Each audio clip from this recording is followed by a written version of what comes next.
Hello, beautiful souls. Today's episode is so good. And before we jump in, I have some exciting news to share.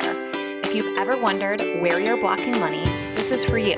I've created a free quiz to diagnose your money wounds so you can heal them and unblock yourself to receive more money. Just go to moneywoundsquiz.com and answer 6 quick questions to get your insanely accurate and potent results. And if you're loving my vibe and want to work one-on-one to call in more feminine energy wealth, I would love to hear from you. You can shoot me a DM on social media or go to emilywilcox.com to learn more. Hello and welcome back to the M Makes Money show. I am so excited to be joined here today by my friend Michelle Smith. She is a 3/5 emotional projector, Enneagram 9, astrology Aries sun, Cancer rising, Capricorn moon. And she uses her intuitive gifts to reintroduce you to your highest self and help you unlock her with your human design. So Michelle, thank you so much for being here and welcome to the show. Thank you so much for having me. I'm really excited to be here. Yeah. And I love that you just know your people. And so you're like, I am just going to lead with all the deets. Here's my whole astrological chart. Here's my exact birth date and time. Pretty much. I should just start putting my birthday and birth time and birthplace in my bio so everyone can see if they want to vibe with me or not. Right. Just go look up my chart. Exactly. So did you just get into all of this like as a personal curiosity and then turned business, or how did it all work for you? Oh yeah. It's actually really funny. So for the people who do know about human design, I have an undefined G center. So it's not super surprising that I feel like I've lived many different lives and had a lot of different versions of myself. So the past life, Michelle, early 20s in college, actually was not spiritual at all. And I always joke that my 24-year-old self, so I'm 30 today, my 24-year-old self would probably think I'm a lunatic and like not even want to associate with me with all of the card pulling and the crystals and the woo-woo talk that I have. And I was going to school for molecular biology. So I was very science. I actually have my master's in molecular biology. And I was so in my not self. I was so just stuck in the rat wheel of life is what I call it. Just go to high school, graduate, go to college, graduate. So I just kind of was like living life for the weekends. I was hanging out with friends. I feel like I lived very surface level. I didn't want to confront anything. I didn't really know who I was. I was just really living it day by day, doing what all my friends were doing. And I was not unhappy, but looking back, I feel so much happier now that it's like, wow. But the biggest shift came in 2019. I had just gotten my first salary job as a big girl. I was like, oh, I'm an adult now. I have a salary position job. And my husband got a job offer to move across the country. So we lived in Wisconsin at the time, and he got a job opportunity in Florida. And we both were raised in our hometown. So we're high school sweethearts, my husband and I. So we were like raised in the town we grew up in. And we had been there our whole lives. We had our group of friends that we hung out with all the time. Our families were there. So it was a really big decision, but we decided to go for it. And we figured, okay, well, I can always move back home if we need to. And I had just started working at that job for 6 months, and I was telling them that I was leaving. So I kind of felt a little frazzled of like, how am I going to make money when I move? I don't know what I'm going to do. But they decided to keep me on, and they let me work remotely from Florida. So I've been working remotely since 2019. But once we moved here, it was like my life just came to a crashing halt, right? Because I was a fitness instructor back home. And like I said, I had my friends and family. So I felt like my life was always like doing. I was always busy. And then when I moved, I didn't have anyone. Like my husband was gone all day. I was literally working from home for the first time in my life. I was spending more time alone than I ever have. And it felt so uncomfortable. Like I was that person who was always around other people. I was always social. I never spent time with myself. So I decided to start a business. I was like, okay, well, I did group fitness back home. I'm just gonna do it online because my studio wants me to still do some classes. So then I got my personal trainer certification and I went right into being like a health and fitness coach. And that's what really introduced me to the self-development world. And then that's kind of where in late 2019, I came across human design randomly from a coach online. And I looked it up and I hated it. It's funny because I actually hated it. I found out I was a projector. I feel like most projectors have that reaction where they're like, no, this cannot be. I would agree. I think most projectors, when they first find out that they're a projector, are like, no, this sucks. Like, I'm a manifesting generator. Like, I remember looking up the types before to see which one I wanted to be. And I wanted to be a manifesting generator. And that was the one I mentally resonated with the most. So I was like, this is going to be me. And yeah, no, I was a projector. And I was like, oh, okay. It felt like a slap in the face kind of thing. And I studied it for a year. So I studied human design for a year behind the scenes while I built a health and fitness business completely out of alignment. Like I was doing so much strategy. I didn't do any inner work. I was working 40 hours a week in my remote position and then 20 plus hours a week in my business because that was the mentality I had, that I had to work really hard, right? That hard money wound you talk about. Yeah. I definitely had that where I was go all in. And I was raised by a single father who is a manifesting generator. So it doesn't surprise me as well that that's what I thought, and that this go, do mentality was what I was raised with. And that's what I saw as well. Like he would work 60, 70 hours a week so that my mom could stay home to take care of us, as like when me and my siblings were a lot younger. So it was a huge identity crisis to say, this workaholic that I have cherished, because that, let's be honest, I valued that. I thought it was a good trait. Like I've always been told I was a hard worker. I always did what needed to be done. It was constantly praised that I was the one who would always show up and I was loyal. And I was that, one who got the promotion because I went above and beyond and came in when I was off and all of that. Yeah. So well, and for everyone listening, like, please tell me that all the Midwestern people are nodding along because I grew up in Michigan. I'm glad that my ears weren't failing me because I knew you lived in Florida, but I'm like, I hear a Midwestern accent.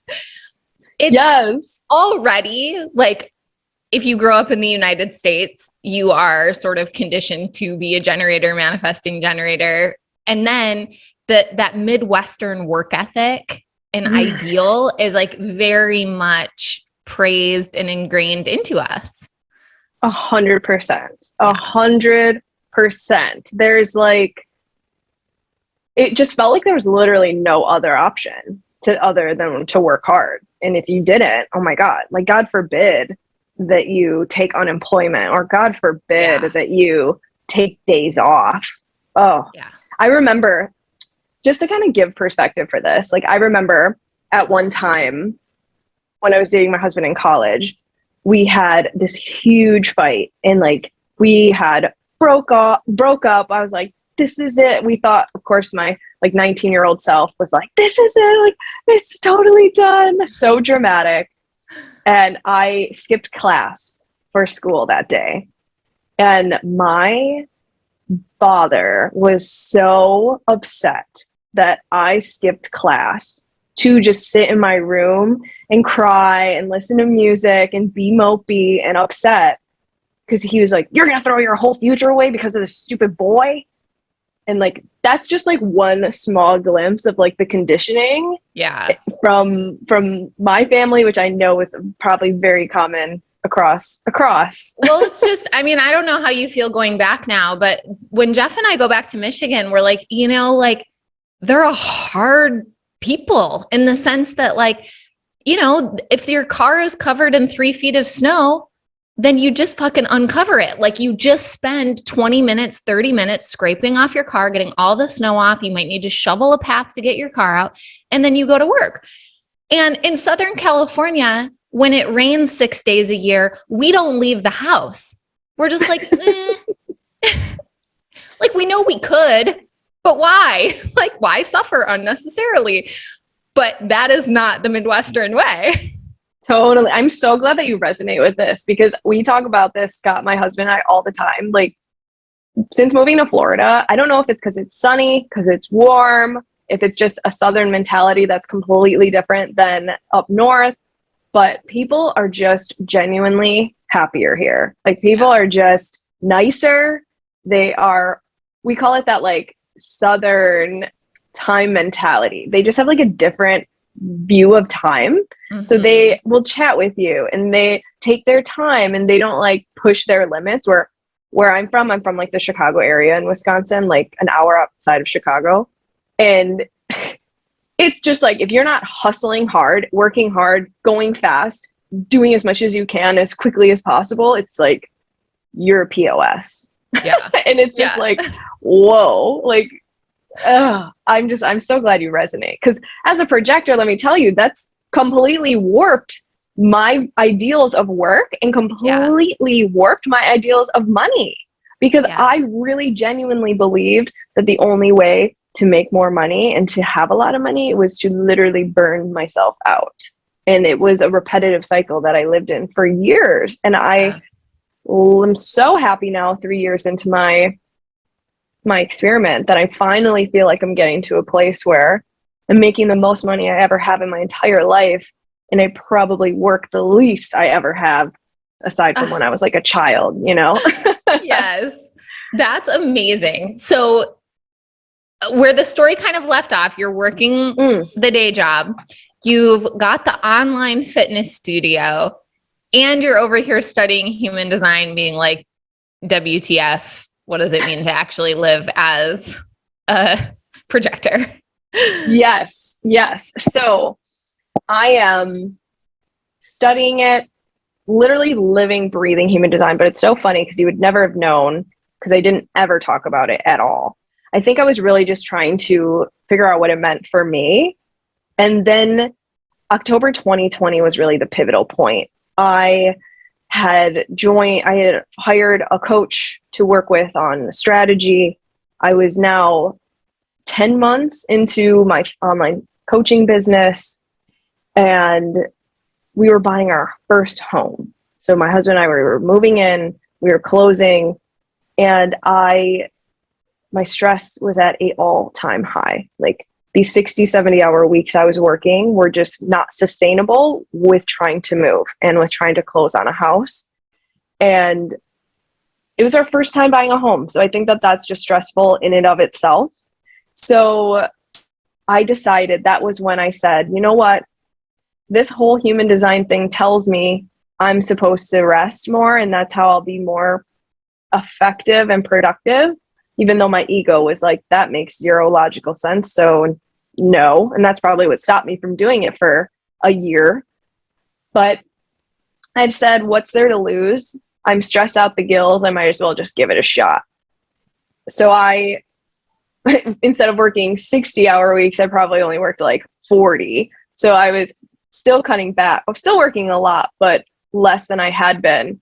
And that was the first time I hit 4 figures in 1 month for my business. And I nearly crapped my pants because I was like, wait, I have worked like nothing. How did all this money come in? So I pushed the limits in November and December of that year, and my money just continued to grow and stay sustainable.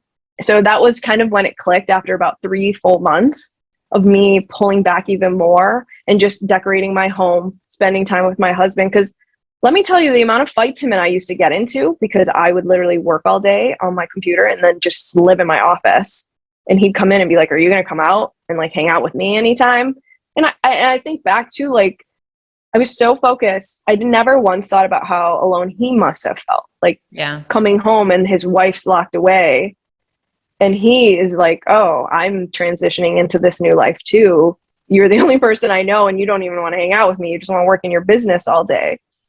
But yeah, so December of 2020, I said, I need people to know about this. Like, I need people to realize that the that this hustle and this grind, there's a different way, and aligning to your design really does make a difference. So then boom, I transitioned in 2021 and my business has only boomed and gone up since. That's amazing. And so now you're still working the day job, right? But your business has transitioned to really focusing on human design and specifically human design projectors, right? Yeah. So a lot of my content is focused on projectors simply because I understand you. I understand you as a projector a lot deeper than I can the other types, simply because they are not my living, breathing embodiment, Yeah. But I do share a lot of information because just as a projector, naturally, we're good at seeing how people can live their life better or do things better. Yeah. Specifically, my design and what I have within me. But so I do work with like manifesting generators and I do work with other types. But right now, I've been focusing a lot on the projector type because I feel like the content right now that I've been seeing is so unempowering for a projector that I'm just tired of hearing that we need to like take naps all day and just like sit in the corner and wait for people to approach us, because that's just like not how it really works. So I want to empower the projector to feel like they're not less than because they're not a manifestor or a manifesting generator. Yeah, I love that. I sort of feel like human design is going through sort of a similar thing that Enneagram went through, where it was like Enneagram was so interesting. And then you would start to see memes that were sort of almost like a permission slip to be like an unhealthy version of your number, like I'm an Enneagram 3 and it would be like, whatever, like all of these sort of excuses because I'm an Enneagram 3. It was like, ooh, is that really what this tool is meant for? I don't think so. And it sort of feels like human design is having its own little season of that too, where people are trying to sort of oversimplify it so that it's like this easy, shareable, digestible content online. But in that oversimplification, it's like, as an MG, I'm supposed to just identify with like shiny object syndrome and like, oh, don't get mad at me if I cancel last minute. And it's like, I mean, is that really like the take home message for a manifesting generator? Is the take home message for a projector, take a lot of naps and just sit back and wait for somebody to come find you in your corner and ask you to come play? Literally. I love that analogy because I think it's very true. I think although I get out of my bubble and I know human design in general is not very popular, like I could go walk around my neighborhood and probably no one would know what the hell I'm talking about. But I definitely think like in my bubble of the online space, it is definitely getting a lot more popular. And I think that that's beautiful because it's a system that changed my life and it can change everyone's life. But I agree 100%. I think that it can get taken out of context like very, very easily. And it can feel very limiting. It can feel like it's boxing you in and it can make you feel like you don't have a limitless potential, but you do. Like that's the whole point of the design, is to show you that the way that you are is how you're meant to be. Yeah. And something I think is important to say is that everyone has all aspects of the chart, like through transits, through meeting other people. Yeah. So there is nothing that someone has that you will never experience. Like I experience sacral energy every single day. Like I'm probably going to hop off this podcast and be like really hyped because that's always when I work with my Manny Gen clients, I'm always like, I go clean my whole house or I go make a bunch of content because it's like I'm using that sacral energy.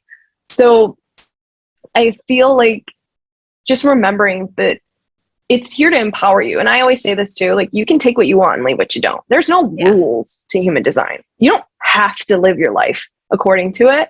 No one's going to shame you. You're not going to go straight to hell or something. The universe isn't going to not shower you with abundance because you didn't wait for an invitation. Like these things, there's people living so abundantly that know nothing about human design. I think it's really just one of the many tools to use to create more fun in your life, to create more stability, to more confidence in your intuition, and to just know that like you are enough exactly as you are. So whatever tool you use to get you there is great. Human design is just the one that spoke to me. Yes. Yes. I love what you were saying about the transits and being around other people, because the thing about human design, like for everyone listening, you maybe know a little bit about it or a little bit more, but I really only know enough to be dangerous, frankly. Like I use it with my clients because understanding their strategy and authority really helps me to guide them back to their own inner authority, which I feel is very important. I don't get into specific gates and channels and such with my clients because frankly, I would have to be like Googling it and remembering and looking it up to even share it with them. It's just not, I don't know enough. And then what Michelle's referring to as in transits is that depending on what's happening astrologically, like where the stars are in the sky, where the planets are positioned, it changes the energy that's available, and your chart will actually look different on different days based on that. Now, the lay person is like way too much for us to consume. So I don't think the important part is necessarily knowing your transits on a daily basis. But I think what Michelle said is spot on, which is like nothing about your chart actually limits you. There's always different types of energy available. And your chart is really just helping you understand the way that you maybe absorb and amplify that energy, or the way that you're transmitting that energy and the effect that it might have on other people. Oh my gosh. Yeah. 100%. I think what's appealing about human design is how specific it gets. But I think a lot of people jump into the deep end of the pool when they should like learn how to float first, which is really like your strategy and your authority and your type. Like, I will die on this hill that if you don't feel 100% confident in your strategy or your authority, there's nothing else in your design that's going to help you, because 80% of your alignment is your strategy and your authority. Even if those were the only two things you ever knew and did and practiced and experimented with, like I am 3 years. Ra, the founder of human design, the man who transmuted into the world, said it takes on average 7 years to decondition. And that's like every single day honoring your design. So it's likely going to take most people longer, and even non-generated types. So the manifestors, projectors, and the reflectors are going to take even longer because we're exposed to more conditioning every single day. Yeah. So it's just like, it's such a unsexy thing because people want to know, like, what's my digestion? How am I supposed to eat? Like, how do I do this? What do these arrows mean? And it's like, these things are fun. They're the sprinkles on the cake, but your strategy and your authority, that's the meat, baby. That's the foundation. And if you're not listening to your sacral, or if you're not waiting and honoring your emotional ways, if you don't know how to healthily express your emotions as emotional authority, like that's literally all I've been doing pretty much for 3 years, is learning how to honor my emotions as an emotional authority. And I'm still digging into that hole, healing that wound, working through that. But I feel like that's not what people want to hear. And it's really interesting because I was just having this conversation with another human design mentor, and she said something that stuck with me. And she said, I don't think a lot of people want to decondition. And I was like, ooh, I could see that. I could see like them just wanting to know their human design to kind of like validate things that they like about themselves, but then kind of ignore the things that say, oh, the way that you're living isn't correct or aligned. Well, it's like anything can end up being used as like a tool for the not self. And it's like pretty much for all of us, like when we're in our head, we're in our not self. And so it's like the intellectualization of the human design, like, oh, let me just learn a lot about it, but I'm not actually going to put it into practice or embody it. It's like, well, that actually just keeps you in your conditioning further. It's like, get into your body. How do you feel? Where do you feel it? Like whether you ride an emotional wave, whether it's your sacral, like whether it's your spleen, like it's all in the body. Like, 100%. Oh my gosh. Yeah, that was me. Please, like, learn from my mistakes. I studied human design for a year and my life did not change. So if you feel like human design has not changed your life, it's probably because you're studying it and you're not embodying it. yeah, You're not you're feeling taking it in the your neck body. up approach to human design, which is like not super effective. No, it's interesting and fun, but yeah, not effective, doesn't change anything, and I'm living proof of that. Yeah. I lived that for a year. Yes. Okay, so let's talk about money, because I actually love that you are doing both right now. And you can talk about, if and when you think that will change, but I actually feel like so many people feel rushed and pressured into quitting the day job, and that it's not necessarily the most healthy thing for the nervous system. So I'm always really happy when I can bring guests on here that are showing what it looks like to do both, and not, and actually enjoying life doing both. I know, I just feel talk like a to me about unicorn. money and like what you're doing, what your work schedule looks like, how much you're making, and just how it all feels for you. Totally. Yeah. So I definitely feel like a unicorn because a lot of the entrepreneurs I speak with that have a day job as well hate it. And they're like really hustling to get out. Yeah. And I feel like that's such a different energy than where I'm at, because I am really leaning back and saying, okay, universe, like, I don't mind. I love my day job. Once my business is ready, like you'll make it ready. Right. Yeah. But yeah, so kind of like where I'm at, I feel really grateful because I do have I manifested a job that I have the flexibility that I have. So I am able to kind of work in and out of my leisure, which so many people are like, how do you work a 9 to 5 as a projector? Well, I work it in spurts because I work remotely. So I will spend an hour or two just pouring and I get so much done. And then I'll pull back and I'll go for a walk and I'll do some yoga and I eat. So I definitely work in like time blocks throughout the day. And I do the same with my business. So I time block an hour. I usually only allow 3 hours of work in my business a day at the most. Okay. Sometimes it's only 2. So for example, I used to work 20 plus hours a week in my business, whereas like now I'm working 10 and I never work past 5 p.m. because I love being able to cook dinner, go to the gym, lounge on the couch with my husband. Yeah. And I always laugh because the whole reason I started my business was to have time freedom to spend with my husband. Yet when I started it, I was using all my time to build it. And I could have literally created that time freedom I wanted, but I did. Yeah. So yeah, I feel really blessed with the way that my business has grown because it's been very stable. It was pretty much like once I hit an energetic or a money minimum, it doesn't really drop far below that. So I don't have that dramatic income in my business. It's very, very like steady within, I would say 10% of itself each month.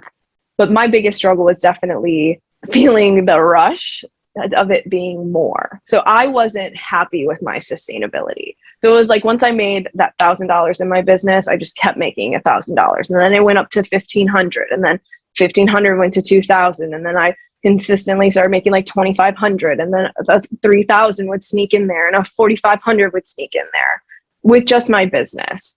So that was a big lesson that I had to learn, was just being happy with where I'm at, like being happy, because there's always been a point where I like a $3,000 month or a $4,500 month was a dream to me at one point in my business, you know?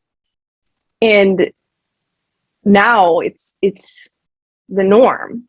So I know that over time, my baseline's just going to keep growing.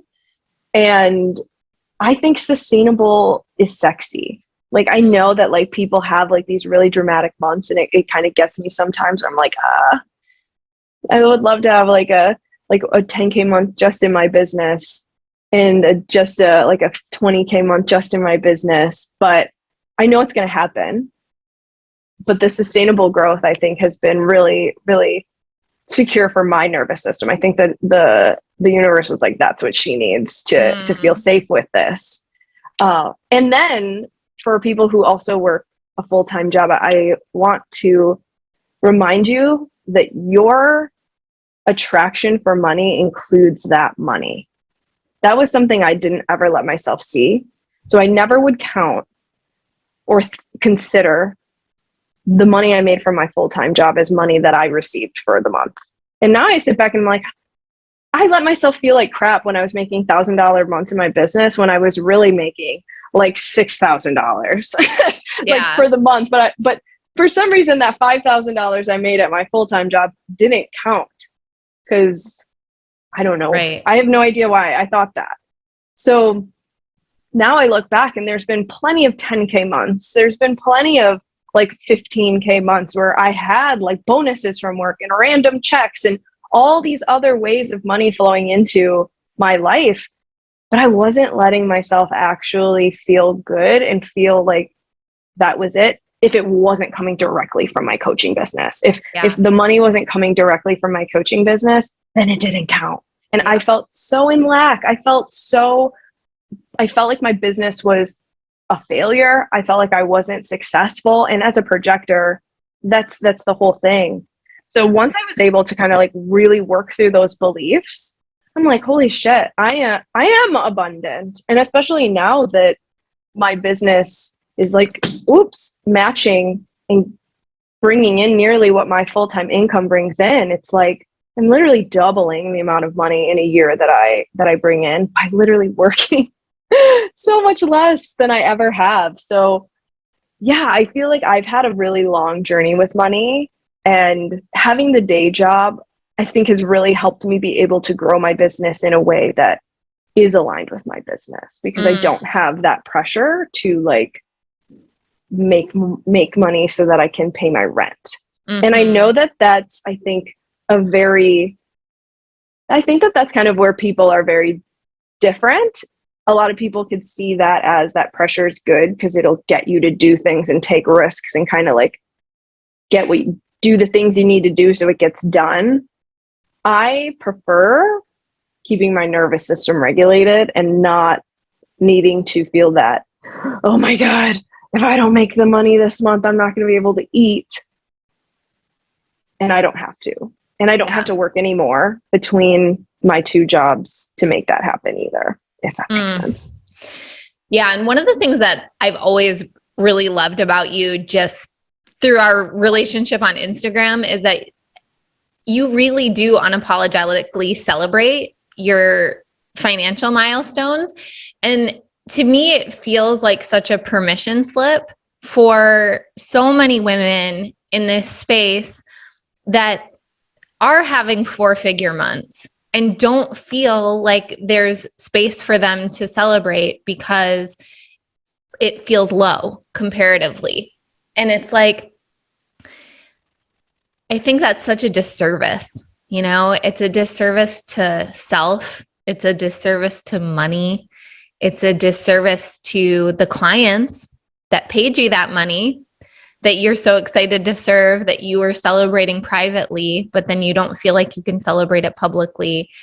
And so I'm really grateful to you. And I think that you're paving the way for a lot of women to really just own where they're at. Yes. And it's like, that's the thing that actually amplifies and allows more money to flow and more situations to come into your life that feel worthy of celebration. So, and I also just want to talk a little bit on the piece about like sustainability versus big months. And it's like, the truth is, I suspect that you could have the 15K or the 20K month if you really wanted it, because like you're probably not really offering something that aligns with that. Like you could put together a 20K VIP one-on-one program or like package, and you might get that 20K pay in full. But like, I think just honoring the part of you that's like, it's not just that it happened that your business is growing through sustainability. It's like you've actually made choices that are in alignment with that, whether consciously or subconsciously. right? In what you've been offering, what you've been promoting, how many spaces you open up for certain things, all sort of dictates what our business growth looks like. And that's wonderful. It's perfect. Thank you. Yeah, no, I think that this year has been definitely the year of where I have consciously been more aware of creating offers in a way that feels good for me and the way that I like to run my business, not just this is the way that people do it in the coaching business, so this is the way that I need to do it, right? Yeah. So I definitely have taken a step back and said, okay, what do I enjoy doing? Like, I really enjoy making content. I really enjoy like creating things on the back end. So I spend a lot of time doing those things that I love. And it's, I think, so important for every entrepreneur, right, to really see like, what do you actually enjoy doing? Like, if you really, really enjoy like having one-on-one clients and you really, really enjoy like maybe not being so visible, then like that's going to be a way different approach than someone like me who loves creating content, loves being visible, and wants to spend more time doing things like that and creating like blogs and passive courses and things like that. So it's just, and it's like no way is right, no way is wrong. You just have to figure out which one works for you, which one's going to light you up the most, because that's where you're going to make the most money. Yeah. And I want to just, thank you for the recognition of celebration, because I was definitely someone who did not celebrate where I was for a long time. I was always looking at the next step, never feeling satisfied with where I was, always comparing myself, always feeling like where I was wasn't enough. And I remember specifically, it was, I think it was in around July of 2021. I had a failed launch, one of many, but I had my first big one where I really had done a lot of work to prep for it and no one signed up. And it kind of really catapulted me into this, oh, I'm never launching again. I hate group programs, even though I did the work and the next one I launched had like 10 people in it. So it was fine. But I remember specifically, I had a session with one of my human design mentors, and we were talking about this, how I always was looking for the next thing. And I just decided I'm tired of feeling like shit for where I'm at and who I am.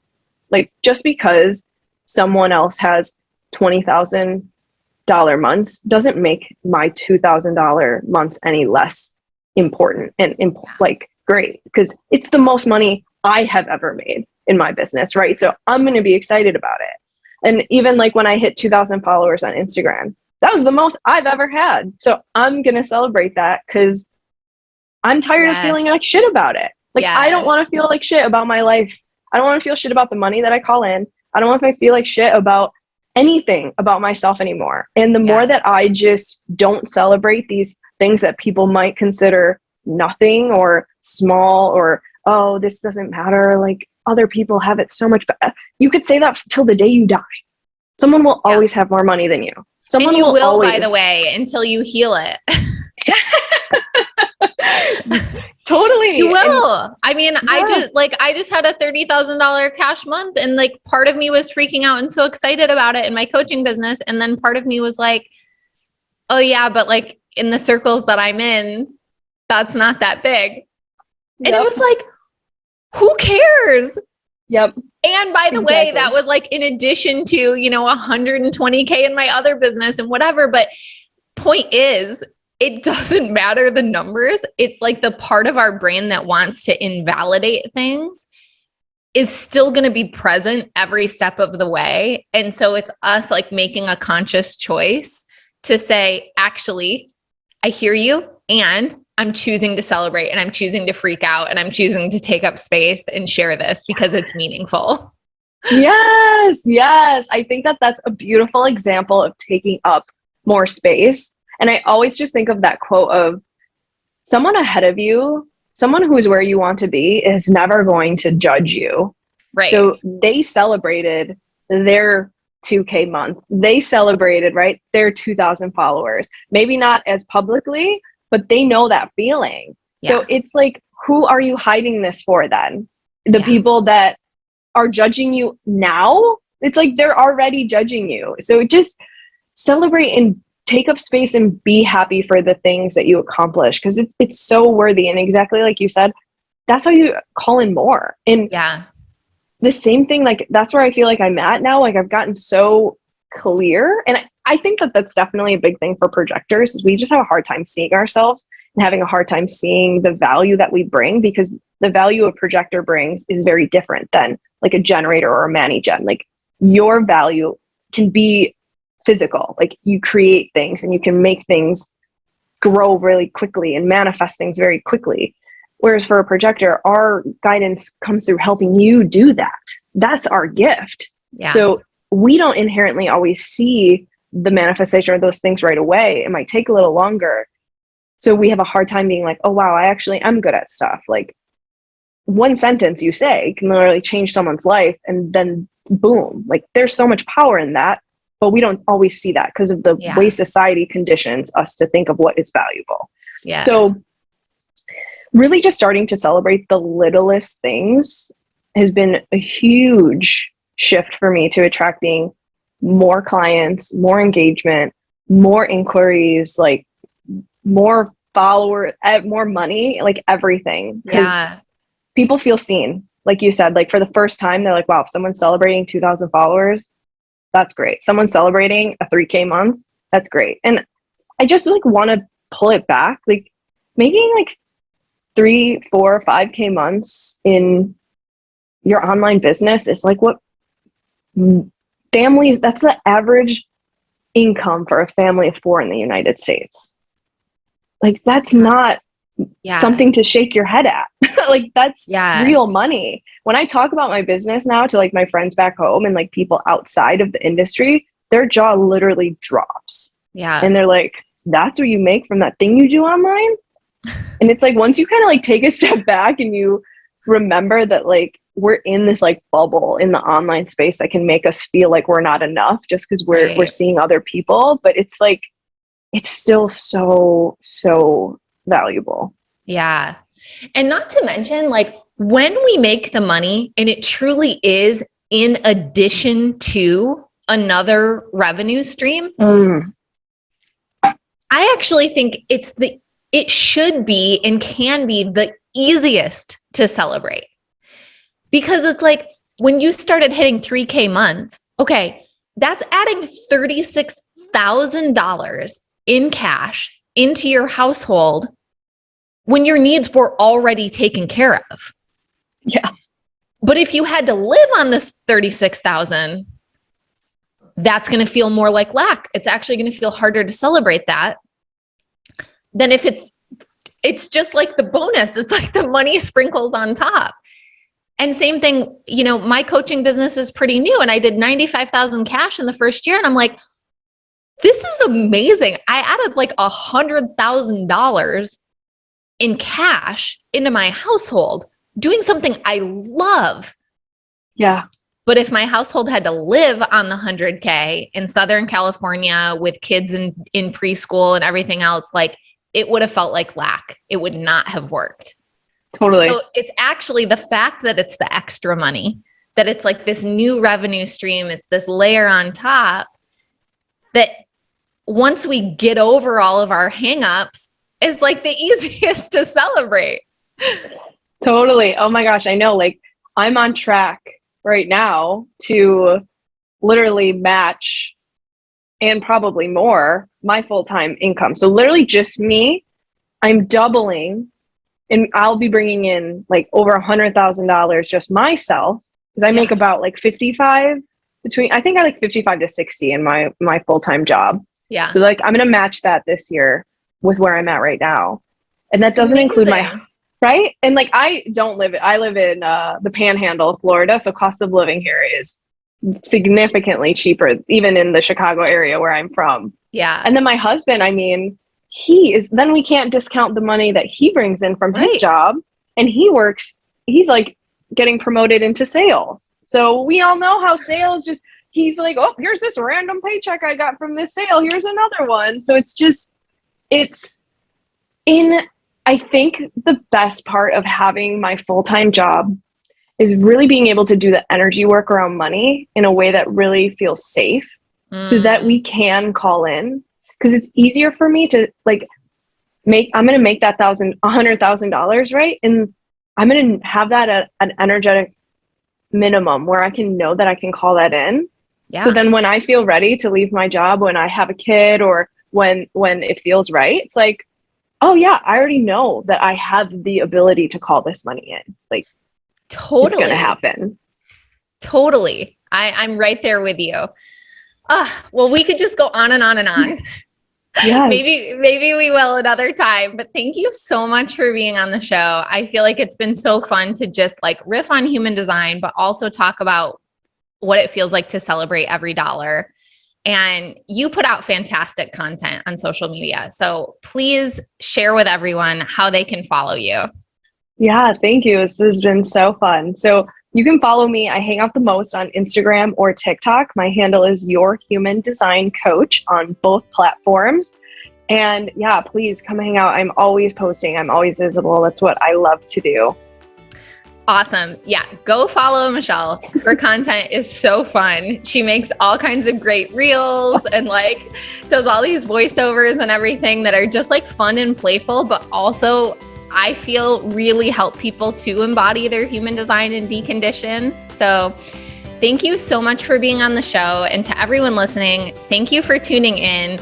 As you take your lessons from this and have your learnings and your aha moments, please share and tag Michelle and I so that Michelle's projector self can see how her words and her guidance are changing things for you, and we can really start to feel the impact of this episode.